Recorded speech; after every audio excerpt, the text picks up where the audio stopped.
Assalamualaikum warahmatullahi wabarakatuh dan selamat sejahtera. Kami dari kumpulan 2 ingin membentangkan hasil BBM kami yang diberi nama Hospital Kata Bilangan. Kami menyediakan Hospital Kata Bilangan ini dengan menggunakan hasil bahan kita semula seperti kotak dan juga bahan sedia ada. Kenapa kami memilih topik kata bilangan? Kerana kami mendapati masih terdapat pelajar yang belum menguasai konsep asas kata bilangan dan juga belum boleh membezakan antara kata bilangan tentu, kata bilangan tak tentu dan juga kata bilangan pecahan.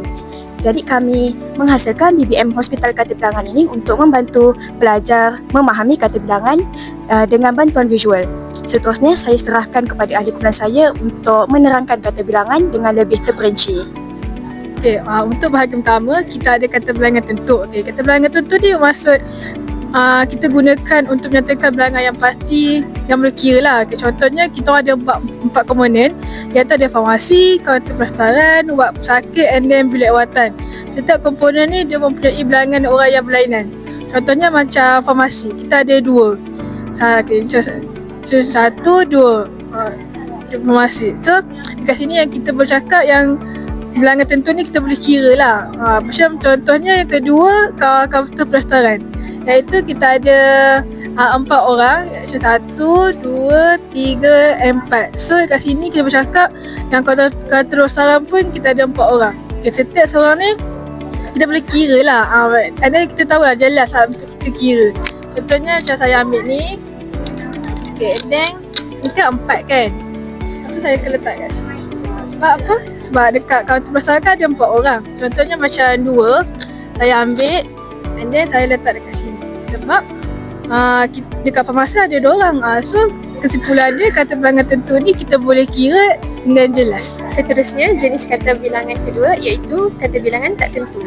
Kata bilangan tak tentu ialah perkataan yang menunjukkan jumlah yang tak pasti atau tak jelas. Okay, untuk menerangkan kata jenis bilangan tak tentu, saya memilih satu perkataan iaitu ramai. Jadi untuk perkataan ramai, saya akan meminta murid untuk mengira jumlah figura yang berada dalam bangunan hospital. Contohnya sekarang kita mempunyai 9 figura dalam bangunan dan saya akan menyebut ayat seperti ramai orang sedang berada dalam bangunan hospital.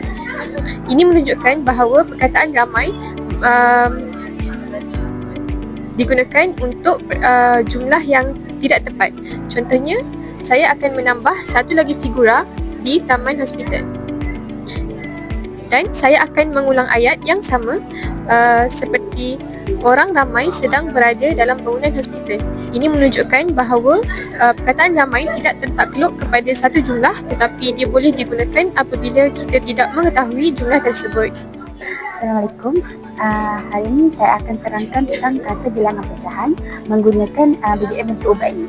Saya pilih bentuk ubat sebab satu kena dengan tema kami yang berkonsep hospital, dan yang kedua untuk menarik perhatian serta saya nak mudahkan kefahaman pelajar untuk faham konsep pecahan, iaitu sesuatu yang menunjukkan sebahagian daripada keseluruhan. Okey, ini adalah BBM bentuk ubat. Okey, bentuk bulat ni menunjukkan satu benda yang lengkap ataupun satu keseluruhan.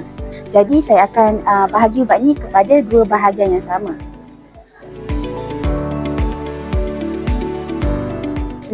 Ini selepas dibahagikan kepada 2 bahagian yang sama besar. Okey, bila dah dibahagikan kepada 2 bahagian ni, satu bahagian ni kita panggil separuh. Okey, jadi daripada BBM ni kita dapat tahu bahawa kita dapat kenal kata bilangan pecahan separuh ni ialah satu daripada dua bahagian yang sama. Okey, ini adalah untuk separuh. Okey, selain daripada itu juga kita juga ada kata bilangan pecahan suku. Okey, suku ni pula di mana ni adalah satu keseluruhan dibahagikan kepada 4 bahagian. Kalau separuh tadi kita bagi 2 kan? Ni adalah 4 bahagian. Jadi kita bahagi kepada 4.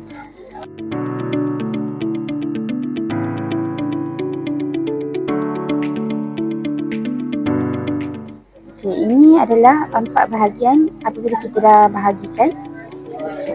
Okey, bila kita dah bahagikan kepada 4 bahagian, Satu bahagian ni kita panggil separuh.